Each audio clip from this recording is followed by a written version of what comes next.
Yo, what's going on, everybody? Welcome to another wonderful episode of The Drop. I am joined, per usual, with the one, the only, Jordan Mitchello. What's up, buddy? What up, man? How you living today? I'm well, dude. It's freaking, rainy out. It's so, dreary. Yeah. I'm glad I got my yard work done yesterday. Yesterday was a beautiful day. Yesterday was so nice. It's crazy. It's supposed to be like this for, 4 days. Yeah. Kind of crummy. I guess we need the rain, so. Yeah, I'm not complaining. I mean, I planted new plants, so now I don't have to pay to use water to water them, right? Nice. That's Yeah. why I wanted to get the plants in yesterday, but Good thinking. hey, I got would it have on. thrown some grass Got 'em seed done. if I would have been pre-planning. So this is a snowboard show. We're chatting Okay. house stuff, but Yeah. yeah, I seeded my yard 2 weeks ago, right before that massive torrential downpour. I spent probably $50 on seed and just was all jacked up, and then it downpoured, and half of it washed away. So that was fun. But anyways, guys, welcome to the show. Today we're going to do something a little bit different. We're going to do something fun. We're going to switch it up. We're going to go through some of these comments that we've had on our YouTube page and sort of read them off. And hopefully it gets, you guys a little bit more engaged to comment more and share and do all that other stuff. First off, let's go to the website. If you guys aren't familiar, we do have a website now. It's thedropsnowboarding.com. You can find links to our store. You can find links to the Oh, Patreon. you put the shirt up? Sick. Yeah, dog, It's my white first and time seeing black. it on there. And we got it in a gray, white, black, and red. So kind of tight, right? I designed that one. Yep. I know. I think it looks pretty sweet. Kinda fun. Figured the drop. Right? dropped You're out of the dropping spaceship. abducted, black or red. I love So, alien stuff, dude. dude, Any there's some alien good things. documentaries out there, Yep. about that. But yeah, anyways, guys, it's got links to all of our different stuff, so make sure you guys check that out. And of course, subscribe on the channel and be listening. If you can't watch, be listening along on our Patreon, or I'm sorry, on our Spotify. So, all right, Jordan. Well, we've had a few comments Yeah. on this show so far, and we're gonna start with this very first one. So I'll let you answer it first, but this comes from the homie Nick Stroh. He goes, I have a hypothetical situation where somebody had the right tools to take skate stoppers off a spot, removed the stoppers, successfully completed the jib, and then put the stoppers back on. What is your opinion on that, Jordan? Ooh. Huh. I'm all for taking skate stoppers off when you can. When available. Yeah. I don't know about putting them back on. I kind of don't get the point of that. But maybe to make, I don't know. That's a tough one, dude. Put them back on, maybe so it looks like they're on, but so then the next dude can, you know what I mean? Just kind of take them off. So I have done this before. You put them back on. Yes. It was an old famous spot. What spot? I actually got a pretty gnarly concussion. It's just a down bar out in outside of Reno. I hit it with a couple different people in the past, but anyway, they eventually skate stopped it. But instead of welding on skate stoppers on it, they liquid nails washers, like washers and bolts on top of it. It was really strange. It seems so dangerous. Yeah, and so we did the same thing. We kind of took a hammer and chiseled them off, but then when we were done, we put them back on. And the reason we put them back on is because we didn't want them to know that somebody had come and done it, right? Yeah. Because I kind of am a believer in put the spot back the way you found it. If you're doing something that's damaging, if you're cutting down a whole tree in order to hit something, you can't put that tree back. It's one thing to trim some bushes or trim back some branches, but cutting a whole tree to make a spot happen or something, no go. But I think another thing too, going with the skate stopper situation, is if those skate stoppers were added later, they've been gotten smart and they've started to design rails that you couldn't hit on a skateboard or snowboard. But if they're just a normal perfect rail and they've post added skate stoppers to it, I'm all for kind of removing those ones. Yeah. But yeah, just for the sake of hoping that they don't know that we hit it, I put the skate stoppers back on. But they makes were sense. but they were a type of thing that could be put back on. You know, they weren't. Did you like super glue them back on? Like, did you guys? Yeah, make I it just all? went and bought another tube of like liquid nails and just stuck it right back on the exact same spot where they were on in the first place. Okay, that's fair. Yeah. I think if you're doing it like to be like really nail them back on when you don't have to, you know, Yeah. then that's kind of whack. But I think if like in that situation, it makes sense. Like, 'cause Yeah. I've seen stuff like that where you're like, well, just I've taken off a couple of knobs Yeah. with a hammer, just fucking something Yeah. was welded on. Then we hit it, and then I just set them on top of where the weld Yeah. was, so it looked like it Yeah. was still to maybe. And then if somebody just happened to be lightly walking their hand up it and they're just so strong that Yeah. that weld just broke And they're underneath like- their grip. Yep. Maybe it's they on got them. maybe They're they like, got "Dude." bitten by a spider the night before. But they're just like, well, fuck, it was me. All right, it's no big deal. But Yeah. then maybe the next border could come and still hit the spot, which I think is tight. Yeah. I mean, I'm down for allowing spots to be hit. As long as you're not doing like some sort of really gnarly permanent damage. Yeah. Yeah. I'm all for it. Or adding a stopper to something that doesn't need one or it didn't start with one. I think that's a no-go. Yeah. No. You see the other Agreed. questions? Okay. Next question comes from Cornped. I think it says Cornped, not Cornfed. But this is more particular to the Midwest. You guys don't really have these in a lot of the places, but it's in regards to rope tows. And the question is, what's your take on running over and getting run over on the rope? Also, what's the etiquette for following distance in the park? How close is too close? You grew Well, up here. Yeah. But you as a newcomer, I'd like to hear your thoughts first.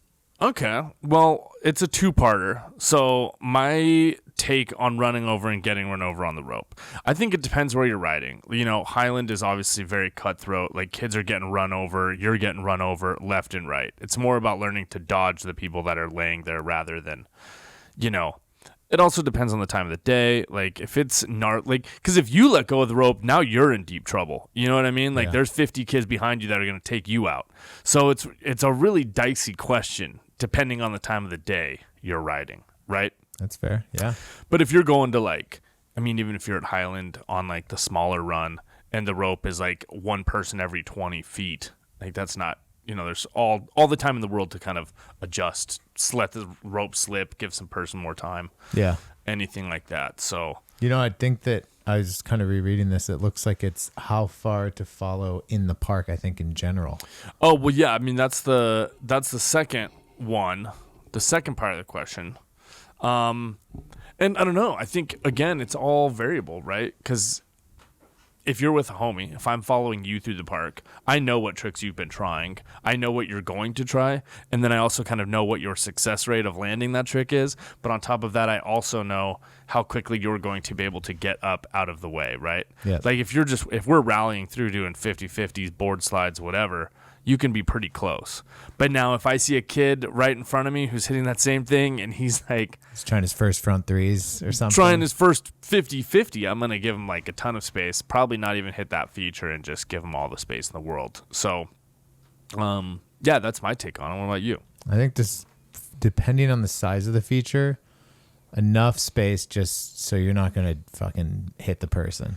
Enough And space. Yeah. And that varies so much where if you're hitting like a preseason 10-foot long rail, yeah, you can be like 5-6 feet behind that person just depending on the speed, right? But if you're hitting, a longer rail or a big jump or something, you don't want to be fucking 5, 10, 15 feet behind someone. You got to give them some space, 50 feet or more, Yeah. I mean, I guess a rule of thumb is you need to give them enough space that they could get out of the way. Yep. Right? So if they're trying a long or a hard trick on a bigger thing, then you're going to probably need to give them more space because after they crash, it's going to be more difficult for them to get out of the way. Yep. Same with, versus like small thing. Yeah.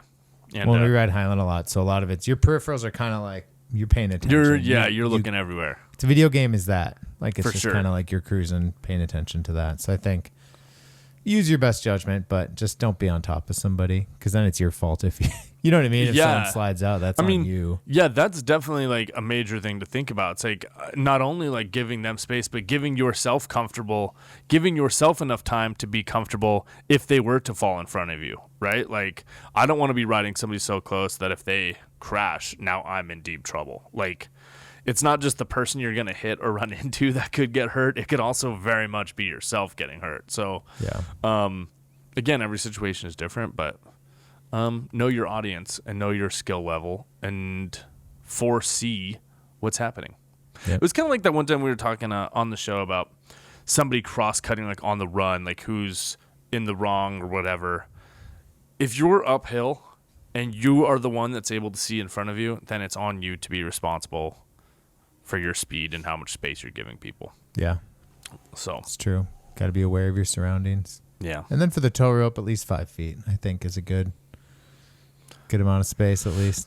Yeah. I mean, I've definitely ridden Highland plenty of times where like that's like being gracious. You know what I mean? Yeah. Like the people are tip to tip. Dude, that day Zeb Powell showed up, all of the kids, like the skill level went out the door. It was like kids that had never snowboarded before. They just wanted to be on like the same rope as Zeb and like follow him. And that rope was stopping and kids were getting destroyed because that rope goes fast too. A lot of people don't realize just how fast that rope is moving. Yeah. And when you fall, you have like 20 kids hitting you in like 10 seconds at least. So it's like, or dude, even funnier when a kid gets stuck inside the two ropes when it's like crazy busy. Because it's like the worst. There's no way a kid can get out. It's happened to me. Has it? Oh yeah. Or you're just dude, like, if you're at Highland for 25 years or whatever, it'll happen to you at one point in your life. Yeah. It's not fun. I mean, you just duck under. Yeah. You know, but for those that are listening or for those that have never been to Highland, they have two ropes that are probably 10 feet away from each other. Yep. Both going up the hill, but that access two different sides of the run, a right side and a left side. So there's all these kids on either sides of both ropes, and it's just a wall of kids mobbing up the hill. And if you get stuck in between those two ropes, or if you're like you fall into that like no man land, you're in. You could be in there for a little bit. Or I mean, the best case scenario is you ride out all the way to the bottom, or you walk out all the way to the top and go straight out. But it's true. I feel like they'll usually stop the rope at some point to let you out if you're in there for a while. I think they're supposed to. I've watched a couple rope runners. I don't know they're not lifties, right? They're technically lifties. Yeah, but they're just like, figure it out. Yeah. So that's how you learn, dude. It's definitely how you learn. But anyway, that's good. Good answers, Jordan. You know, I think next year we need to use your little speedometer thing and see how fast each rope goes. I'm curious. I've done it before. I think it's 14 or something miles an hour. The fast side or the slow side? The slow side. I don't think I've done the fast one. I'm saying we should see. Then we could see how many runs. I mean, I think I did an entire run top to bottom and back up to the top in like 27 seconds. Damn, yeah. You measured it? I was going to say. I think, it was about that. Because we had it like the clip on the GoPro. And I like watched the whole clip. Oh. And I was like, dude, that is so fast. No, it couldn't have been that. It had to have been like 45 seconds or something. But I think I have a clip for it. All right. But it's crazy. We'll check it. Yeah. All right. Third question. This one's a little bit longer and refers back to the social media Facebook groups video. So, having joined several of these Facebook groups myself, a lot of what I see tends to be based on whatever brand people have loyalty to, but often falls so far from what someone's looking for their recommendational needs. I see a lot of people who are diehard Travis Rice Orca fans recommending that board for a new rider in Minnesota, which would not be further from the right board for a new rider, and a location that sees minimal snowfall compared to the West. Okay. And then there's a whole second part, but we'll just sort of talk about the first part. So, yes, there is a ton of misleading information out there. And that person brings up a really great point, which is sometimes listening to those groups or those Facebook pages or whatever is not going to lead you in the right direction. obviously, like you just said, for the like that Orca board was a really popular board like 2 seasons ago, last season. And yeah, that would not be the most ideal snowboard to have out here. Yeah, it would be really hard to ride that board. Yeah. I mean, it would be fun. I mean, I guess it just depends on the kind of snowboarding you want to do. But if you're trying to ride like park stuff, you don't want an Orca, you know? Yeah, that's true. Just those kinds of, I mean, yeah, it's just, I guess this is basically just a general statement, but be wary of things that you read on the internet. Again, that kind of goes back to what we've always talked about, which is like, go to a snowboard shop and tell them what your needs are. Build those relationships too, I think. I think that's a good place to go search maybe before. Well, obviously the internet's easy to like pop up and look anything up. Yeah. Like you Google something first, but if you can get yourself into a shop, I think that's where you're going to get hopefully some expertise. And I have a little side note off this, and it was something that was brought to my attention that I thought was kind of interesting. But somebody brought it up to me that snowboard shops tend to be intimidating when they go into. And I was like, you know what? Like, I've even felt that when I was like a younger kid. And this is just like a general like PSA to anyone that is affiliated with a shop or works in a shop, but like I don't know how to like make it more welcoming or what, but I feel like there's just always like, yeah, it can be really intimidating for a person to be going in there. And so like I'm trying to think of how to say it because most of my experiences have always been good. Like people are great, so I can. But I also understand how people can have an intimidation factor when they're walking in. Do you have any advice? Because you used to work in a shop. yeah, Do you have any advice to the normal person who's going in there for the first time, or something to feel more comfortable about, or less comfortable about, or just kind of recognizing that snowboarders and skateboarders are just kind of maybe socially awkward in general. It's like a good thing to go in there just kind of knowing.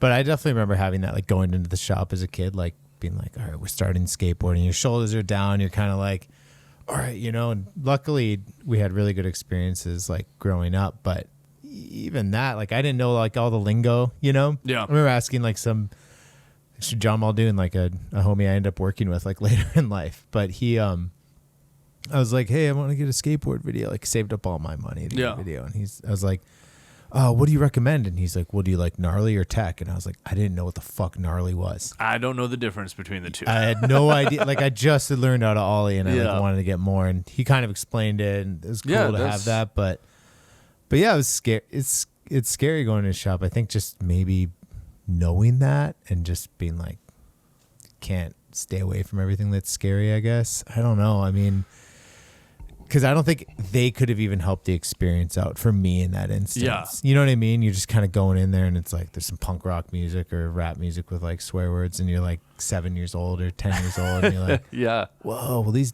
dude's got tattoos. That's crazy. You know? Yeah. I don't know. I think from a shop perspective, though, just like don't judge the person when they come in. Like try your hardest not to. You know? Yeah, I mean, and I was just going to add, as a consumer, as a person going into that shop, I think one of the biggest things that's even helped me, like, because now, let's say I go into like a motorcycle store, or I go into whatever, like a place that may be intimidating for me now. I'm always just like, the first thing I do is like, yeah, I don't know what I'm looking for yet. I'm looking at dirt bikes. I'm looking at this. So maybe as a consumer, if you're going into a snowboard spot, like open it up with, I don't know where to begin. Like you tell me, where should we start? I'm looking at getting a snowboard and, you know, because then now they're excited about showing you what they like or showing you what they're into. And I think that opens up the door a lot. 100%. I definitely, as opposed to like hiding in the corner and just like looking through stacks of snowboards, you know?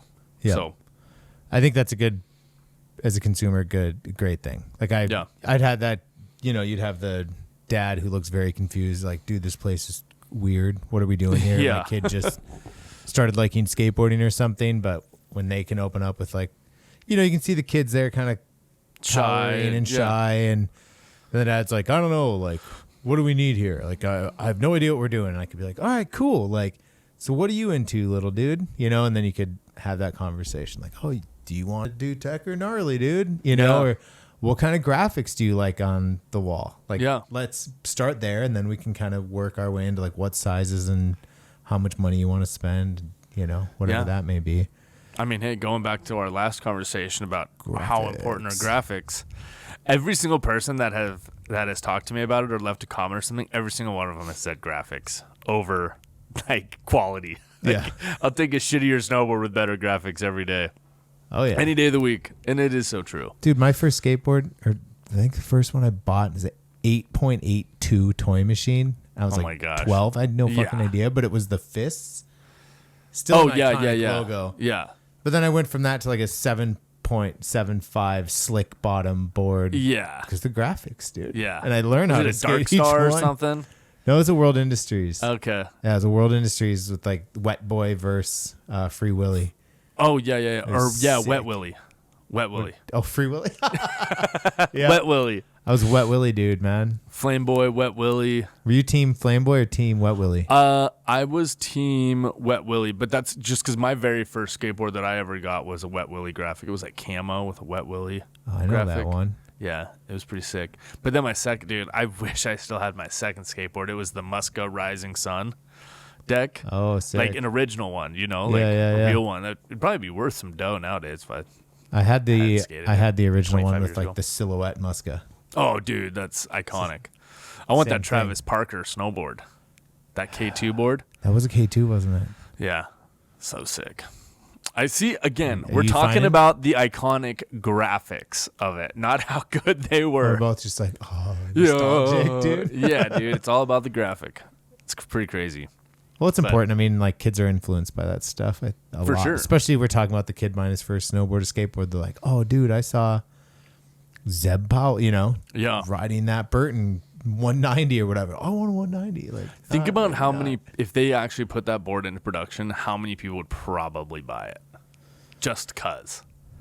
I mean, you never know. Who knows? It'd probably be like $1,000 at Yeah. least. So might not make a super cheap one, no wood, just foam core. Street dweller style. That'd It's a be lot of sick. top sheet material, dude. That would be pretty sick, though. That would be pretty sick. Just, yeah, I don't even know how that would be good though. Like with no edges. Dude, you and I were talking about it. You add a couple centimeters to your board size now, and you're like, I can't not clip Dude, doing lip slides or something. yeah, I went from a 151 to a 153. Dude, I clipped every single time I was trying 270s, even like lip slides. I was like clipping my tail, and I was just like, it was actually a little weird because that's how like fine you're riding along the edge. Like that's how close to clipping on rails you get every time, but how dialed you are on your snowboard that you're less than 2 centimeters away. Well, not even if you're on, Yeah. if it's a 2 centimeter difference, that's one on each side. So you're actually less than 1 centimeter different closeness on hitting every single time.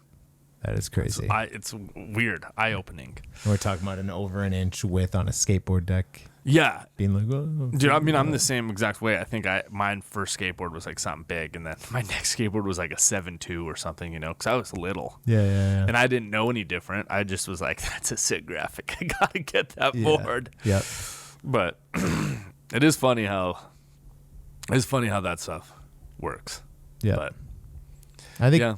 to the shop thing, where it wasn't even a shop question. It was about Facebook group. Well, yeah, I mean, but we're saying to people, his comment referred to people giving misinformation and what they should buy, and especially based on where you live, you should be going into that local shop and finding out what you need, because obviously a shop, CalSurf, for example, or Zombie or whatever here, if you say, yeah, I'm just looking for a board to go make turns at Highland Hills, they're definitely not going to recommend an Orca to you, Yeah.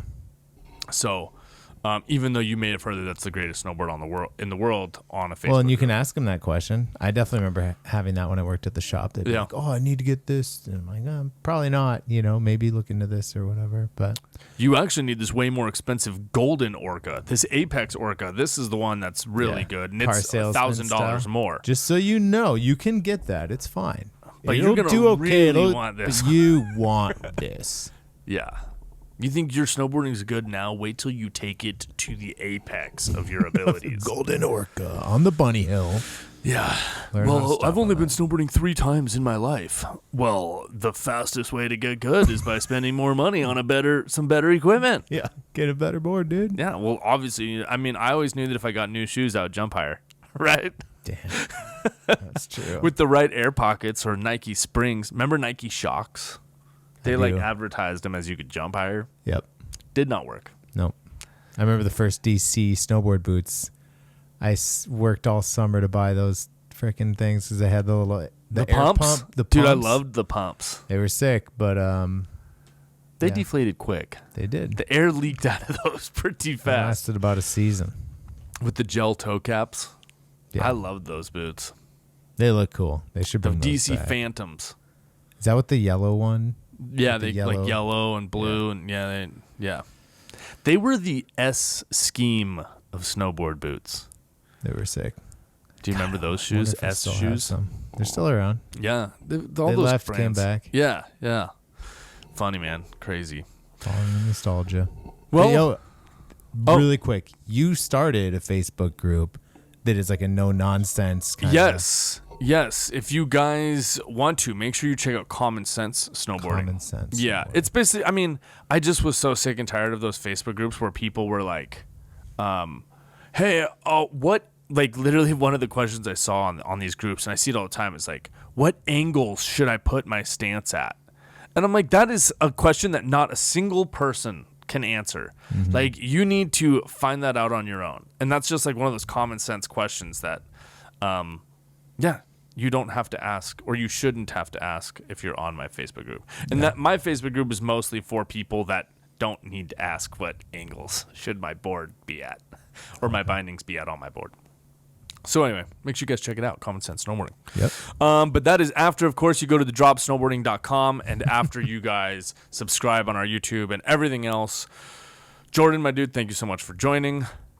Thank you, buddy. And it was a quick one, but hey, make sure Leave some all you comments. guys, leave more comments and get questions. I'm usually pretty good about responding to them, but I think it's fun to talk about them on the show also, and maybe let the people that don't have access or can't read or that can't see the videos or whatever to experience it too.